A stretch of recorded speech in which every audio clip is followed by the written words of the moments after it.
Okay guys, kaya tatanungin ko, do you really think itong ikakaso ni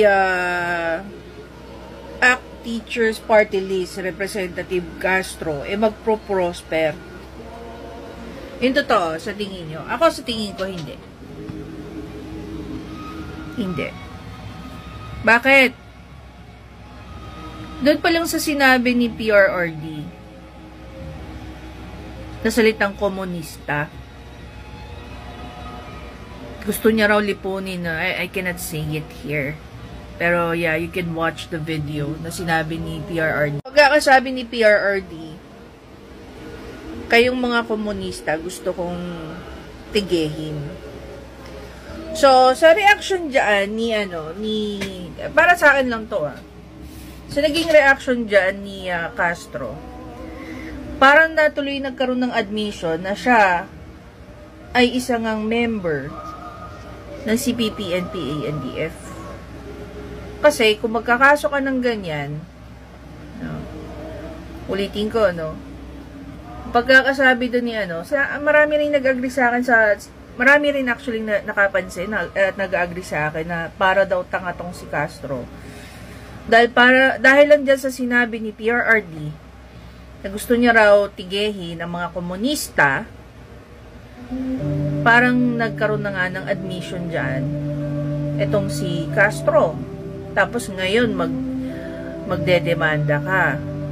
Paano kung ganito ang mangyari? So magiging reply sa demanda mo ni PRRD, okay, whether or not ina-admit mo ba na isa ka dun sa mga gusto niyang mategi na member ng CPP, NPA, NDF. Paano kung sabihin mong hindi? Paano kung i-deny mo? So, ano mangyayari dyan? Diba? Was there even a time na dinenounce nyo ang CPP, NPA, NDF? Never. Never yung dinenounce. Hindi ba? Ako, hindi ko ba nakapayan dito si PRRD? Okay? Kung may probable cause yung pagdedemanda nyo, then go for it. Kung feeling mo, almighty ka na Castro, dahil may mga volunteer lawyers ka and all the shebang, mismo si PRRD, naging prosecutor, so alam niya. Alam niya ang mga elemento ng mga krimen. Diba? Apart from that, maraming nagkakandarapang abogado na mag-o-offer na depensa si PRRD. Baka nakakalimutan mo na si PRRD isa sa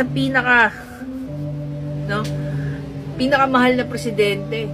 Napakarami ng supporter niya. Sa tingin mo, walang supporter na abogado yan. Anak nga niya, abogado. Manugang niya, abogado. Pili na lang siya kung sinong kukunin niyang dedepensa sa kanya. Baka nga hindi niya nga kailangan Kahit siya, kaya niyang sumulat ng mga pleadings niya. Diba? Yung ginagawa mo dyan, Castro, ako personally, natatawa na lang ako As in, nakakatawa ka.